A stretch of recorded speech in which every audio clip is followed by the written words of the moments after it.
Hey all, Naomi here again.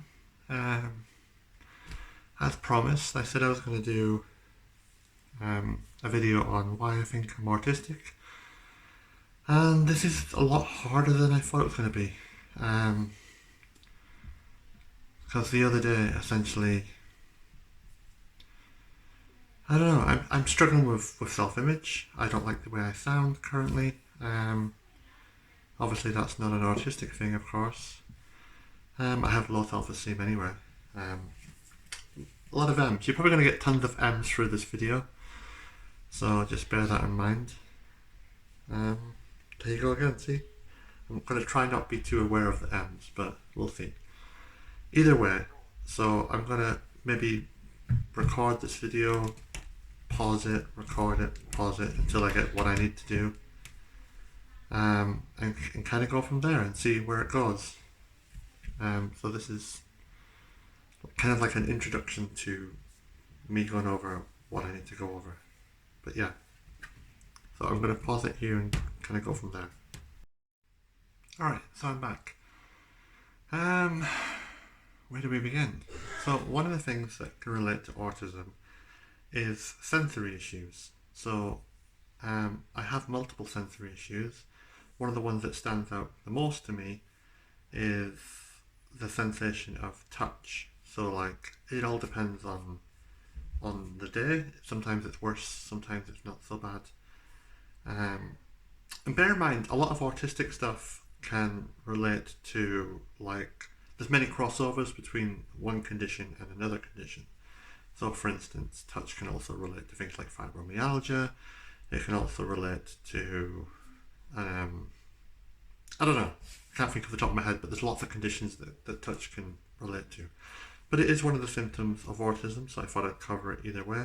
So for pretty much all my life, sometimes I can be like, if someone's like trying to comfort me and like they're like holding my hands, like if Matoko's holding my hand for instance, and she's like just like sort of like rubbing me like this, saying it's okay, sweetie, it's gonna be fine. If I'm feeling really really anxious, sometimes that can feel extremely painful, and I'll try and ignore it, and hopefully it will just stop being painful.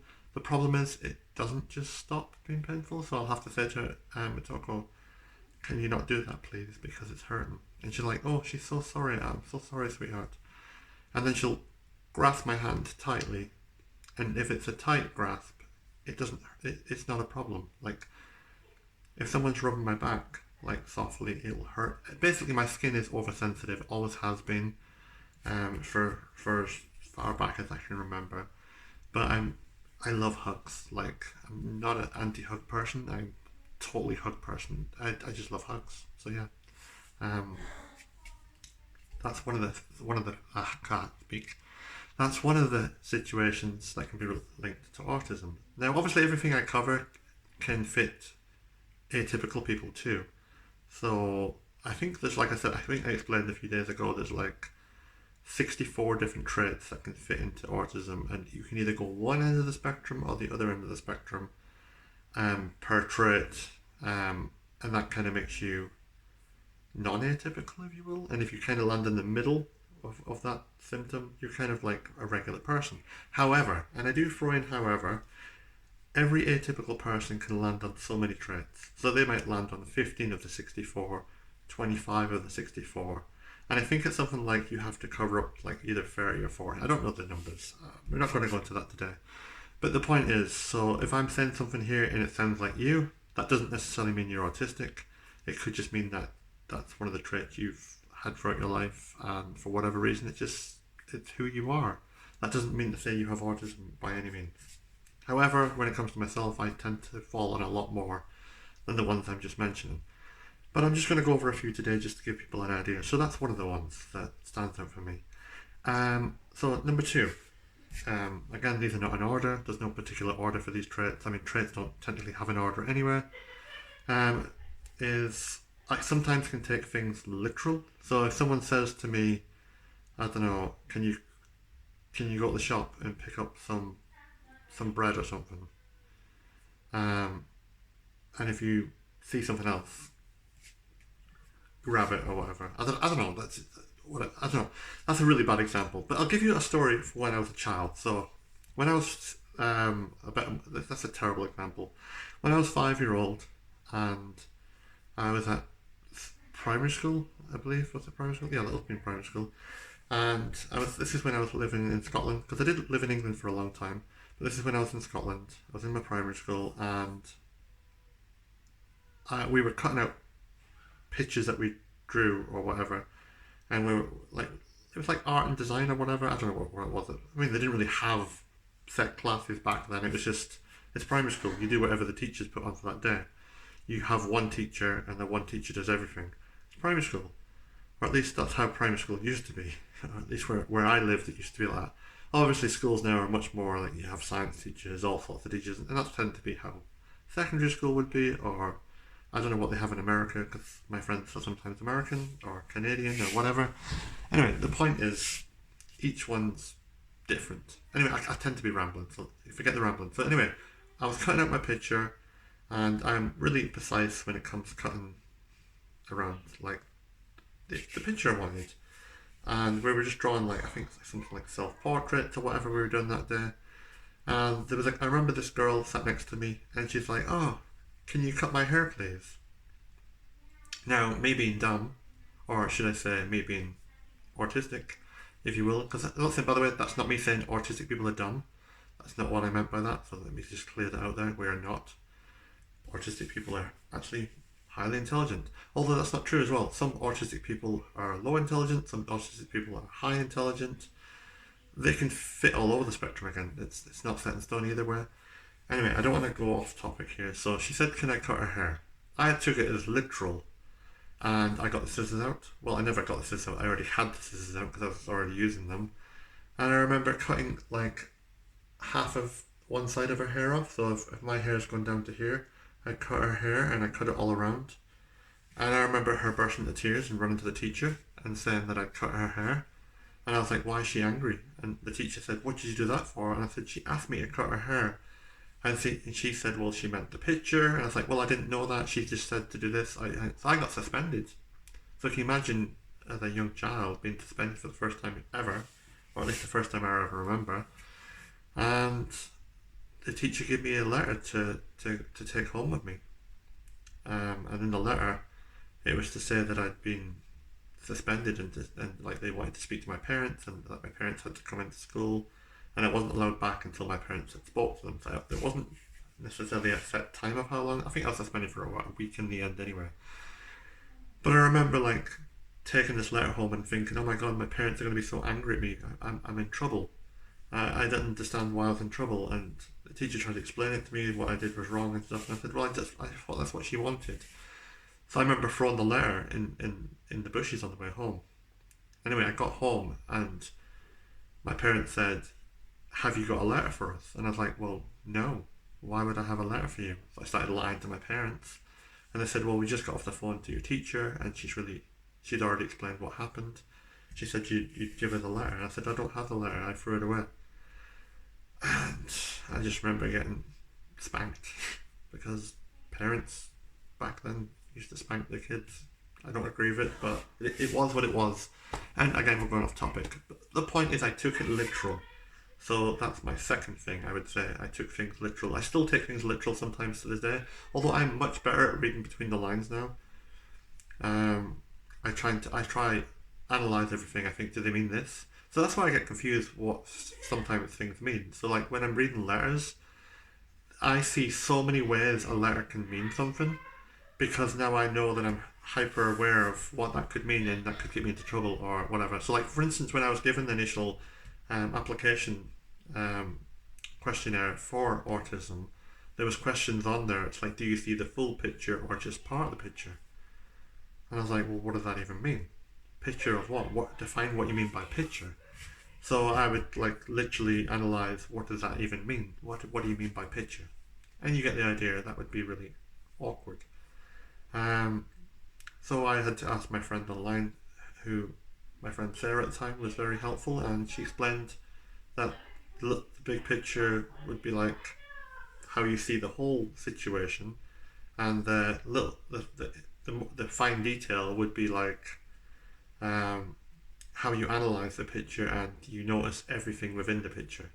So, for instance, if you were to see like the whole picture, you might be like, "Oh, I like that picture of that dinosaur. That picture's really lovely. The nice dinosaur."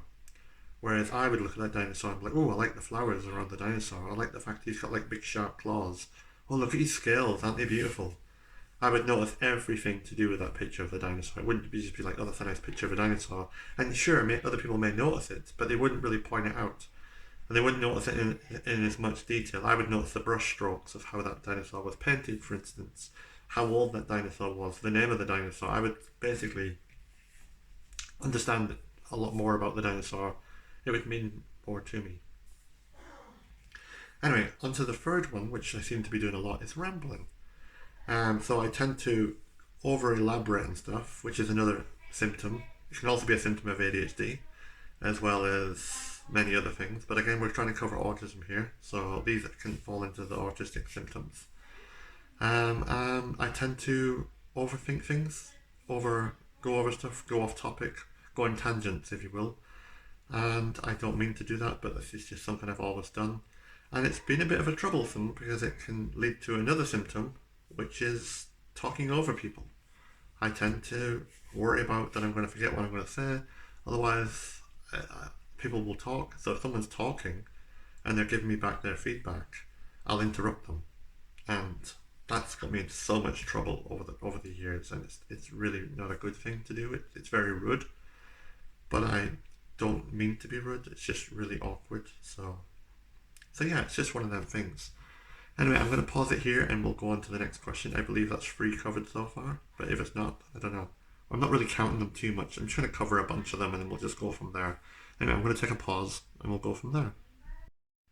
Alright, so I'm back again. Obviously to you, I wasn't gone, but here we are.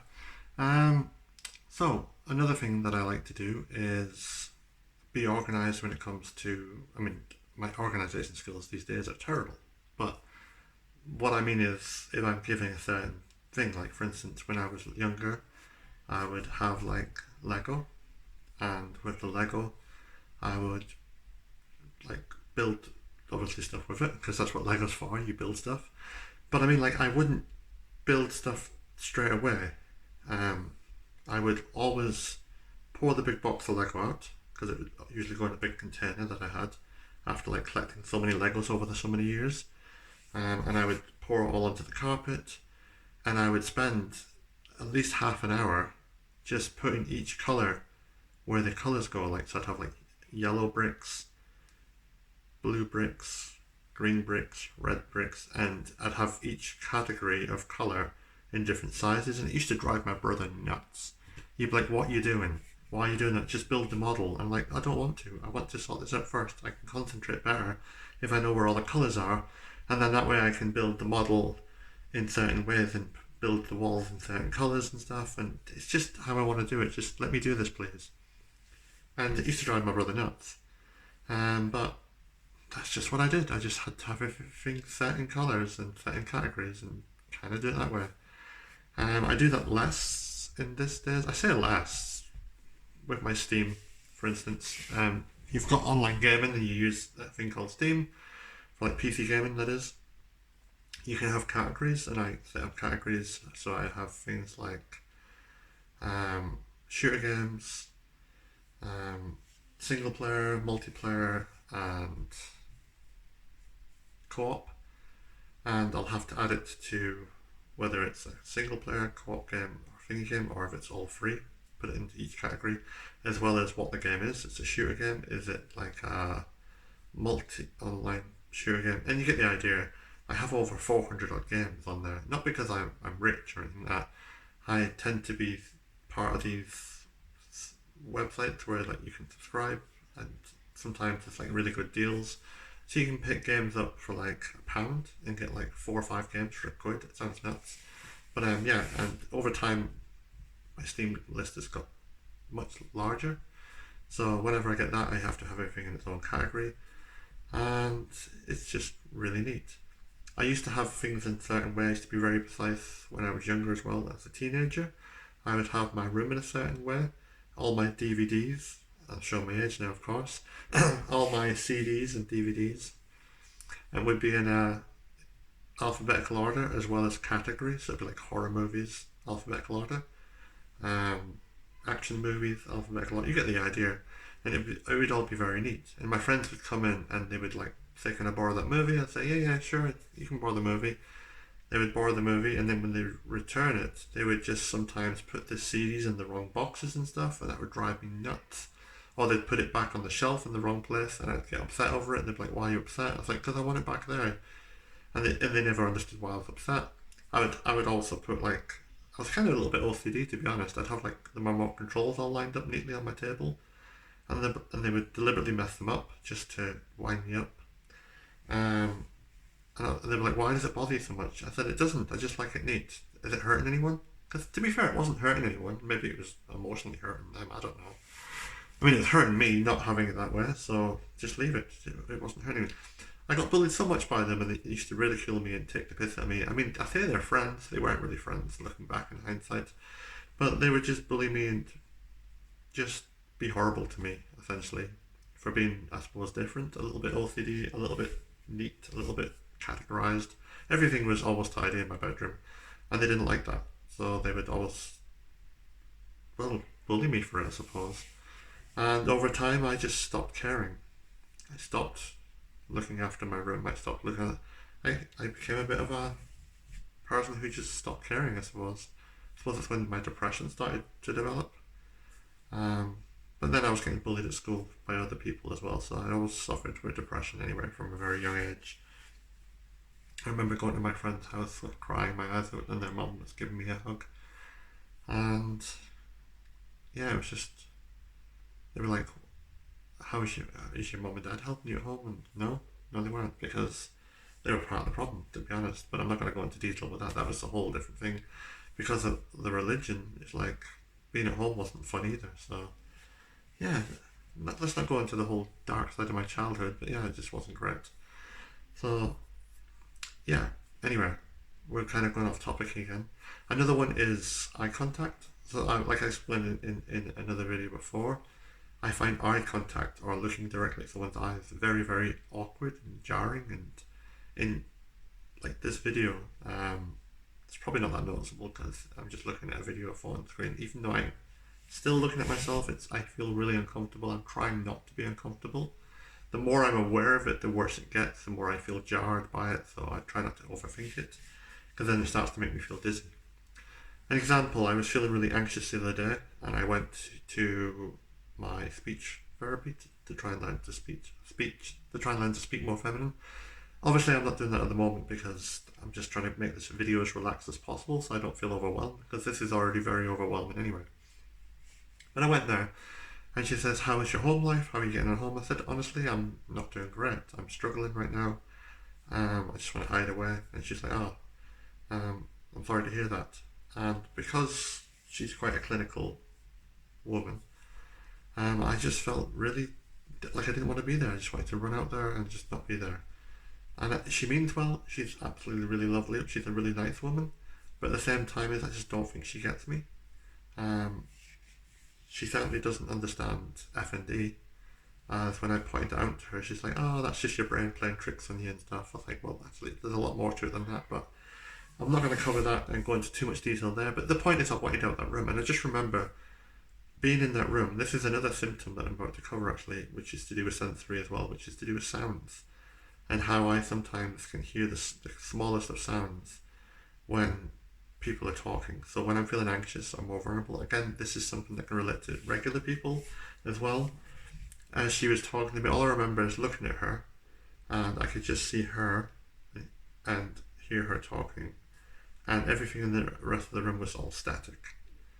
And I remember just her talking, and then I started to like dissociate, if you will, like almost not hear her, and I could hear the sound of the pipes in the room as the heating was coming on, and I could also hear what was in the hospital, because it was in the hospital where this appointment was.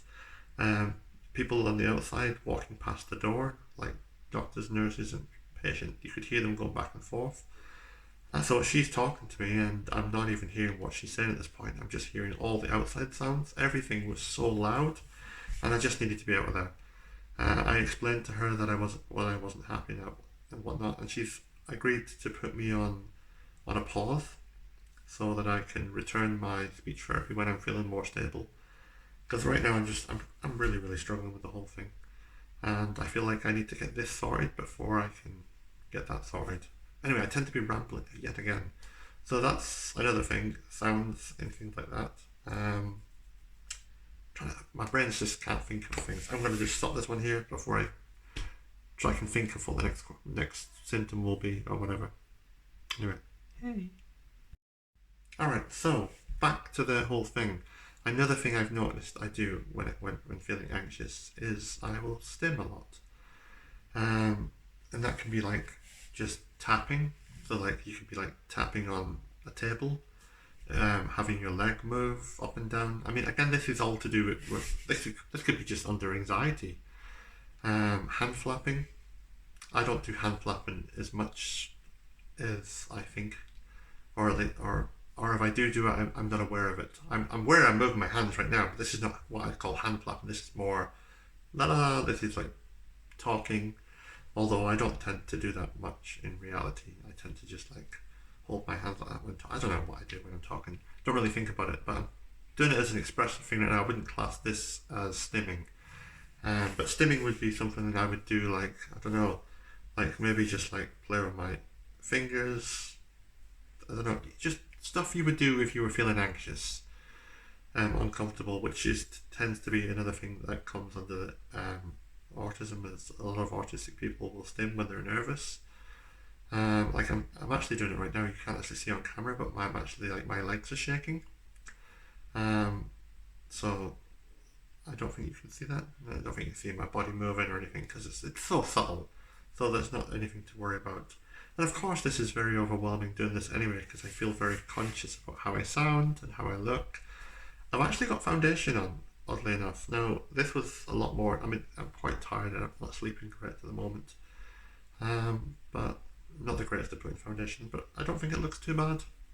Who knows? Maybe I'll look at it later and go, oh my god, I look so ugly or whatever. But yeah, that's just a self-conscious thing. Again, not to do with autism per se. Well, not to do with autism at all, I don't think. Maybe self-consciousness is, I don't know. I don't know if that's a symptom or not. Either way, I'm sure there's many other symptoms that I don't know about. I don't know them all, I haven't studied them all. I was in the middle of watching a video about the traits, and I don't mean today, I mean this is like a week ago or something, which has kind of inspired me to do this when I realised, oh wow. And obviously I had taken tests prior to this, like only obviously online tests. I haven't actually done the referral test because they won't let me, because they're awkward and they're saying, oh well, we do feel like you may have autism, but because you're high functioning or whatever, I wouldn't say I was high functioning. I mean, sure, I can talk. I mean, you high functioning in the sense of Asperger's, if that's what it used to be called, then sure, yeah, I would be considered that. But high functioning in life, well, that's debatable. Like I say, I haven't held a job down since I was 16, 17-year-old, so I wouldn't say that was high functioning per se. Oh, so the next symptom I'm going to cover is how I view people. When I see people and I don't see their jobs, which is, let me explain what I mean by that. So for instance, if well, there was a disturbance the other day at my house. Not my house per se. There was neighbours and they were like being really loud, and one was being really, really aggressive with the other one. I won't say which neighbour this was, but anyway, the point is there was this incident going on, and I was worried for the girl, and obviously it sounded like they may have been drunk and stuff. So it was the first time kind of hearing them this loud and this bad. A lot of banging going on. It was kind of like really intimidating. So I basically decided, rather than go and call on this neighbour, rather than go and knock on this neighbour, rather than go to the neighbour's door and like ask them if everything's okay, I decided, well, I won't do that, because as much as I feel confident that I can handle myself, I'm no pushover. I don't know what would be like entering someone's house if they're drunk, not in a good mood. I don't know how big this person is, because I don't know my neighbours that well. So they could be huge, small. The point is that I don't know who they are. I don't know what their mentality is, whether they would be willing to hurt me in any way that I might not think about, whether they did pick up something. If I'm entering their house, for instance, and saying, look, calm down, which you never tell anyone to calm down anyway. It's just the dumbest thing ever. Telling someone to calm down is like trying to throw petrol on a fire. Just don't do it. So yeah, so I thought, well, the best thing I can do is call 111, I think it is, or something like that, which is basically where you call the police, but not the emergency police, so they can like just do a wellness check. So I kind of did the wellness check thing, and they came out, and one of the ladies came in to see me, and she said, "Is everything okay?" And I'm like, "Would you like a cup of tea? Do you want to sit down?" As far as what I was normally would be like, hey, trying to watching a movie and stuff, because I just see her as a human being. I didn't offer to watch a movie, of course, because I knew it was a very stressful situation, and I suppose I could try and acknowledge she's got this job. So I do know to a certain degree that she is a police officer, but it's hard to separate the two, is what I'm saying. For me, I just see her as this woman, and I'm thinking, she seems really cool. She's in my house. I'm about to make some dinner. Would she like some dinner? And that's my go-to, is to go through that. Like, I want to watch a movie. We'll talk. Does she want to join us? We'll watch a movie together. And that's how my brain works. I don't see jobs. I don't see her as a police officer. I know she is one, and I know that she's got an important job. But it's like, for instance, when I went to do a temporary trial at Tesco's, when I was there, I was stacking shelves and stuff as a temp, and a woman came over to me and said, "Can you tell me where the beans are?" I was like, "Well, I think I covered this story before in another video." But anyway, I was like, I don't think it was beans, but whatever. I was like, I don't know. So I went up to the I think it was the manager, because I thought, well, he'll know what the beans are. He's the manager, of course he does. Well, so I suppose I notice jobs, but I don't really see the difference in to me. I don't distinguish jobs as like importance. It's like, as far as I'm concerned, you're a human, I'm a human, we're all just as important. So I was like, "Can you tell me where this is?" The lady wants to know where the beans are. Again, I'm using that as an example. And he said, "Yeah, it's aisle 12 or whatever." Again, an example. I don't know whether it is aisle 12. You can't quote me on that. And again, we're not talking about beans here. So he pointed me in the right direction. So I took the lady and said, "Here, okay, aisle 12, it's just down there, blah, blah, blah, blah. You get the idea." And later on that day, I got told off, because I shouldn't have gone up to the manager and asked him. I should have asked another member of staff if I didn't know where to go. And I still to this day, I don't see the problem with that. At the end of the day, I get that he was interviewing some people, and he was doing a work meeting or whatever, like walking around the shop, showing these new people a job, and I get that he was doing something important. But so what? That woman's just as important. I'm just as important. You can take a couple of seconds, which it only took you a couple of seconds, to tell us where it was anyway. It wasn't that big a deal. You're making it a big deal. And they may see that as me being rude. And you know what? Quite frankly, I don't give a fuck. And that's probably why I'm not employed, because I just don't give a fuck. I want to give a fuck, let me make that very clear, and I apologise for swearing over and over here, but I just don't, because I hate society. I hate the way it is. I think it's ridiculous. Another thing, if people have tattoos on their face or whatever, so what? Big deal. Get over yourself. They have tattoos on their face. If they can do a job, they can do a job. Stop trying to see people as unable to work due to tattoos. I don't care if they look intimidating to you. That's just your narrow brain that's not able to figure that out. That they're just a person.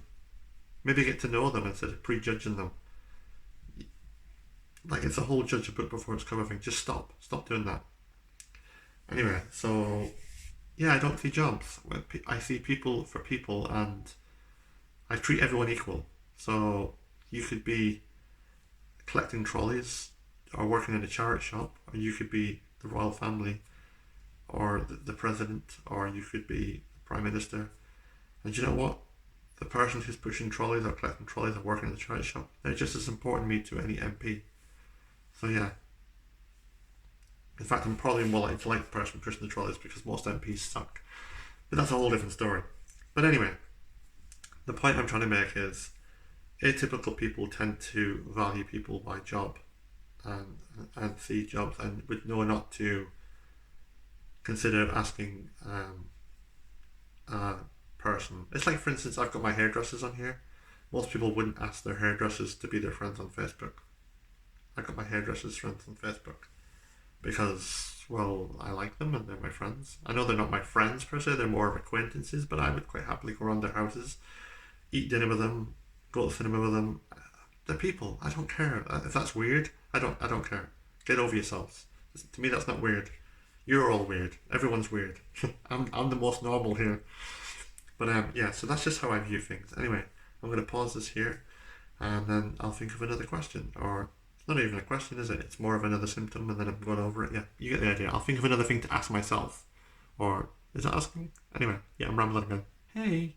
That's another thing. Whenever I'm nervous, I tend to throw in the hey. Although I kind of messed that one up. But you get the idea. It's a nervous thing. But yeah. Okay, I'll be right back. Alright, so I'm back right now. I'm feeling quite tired and quite emotionally burnt out. So I'm just going to leave this here. Plus, I don't want this video to get too long.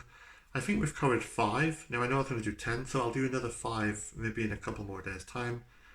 But this just give you an idea of the stuff that I'm talking about. So this is kind of like what it's about. It's just, yeah. Plus, it's Easter.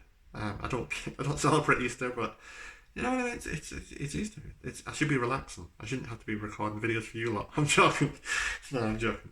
But anyway, I'm going to leave this here. I'm going to put this all together and I'm going to post it. So I guess you'll be seeing it when it's posted. Anyway, peace out, people.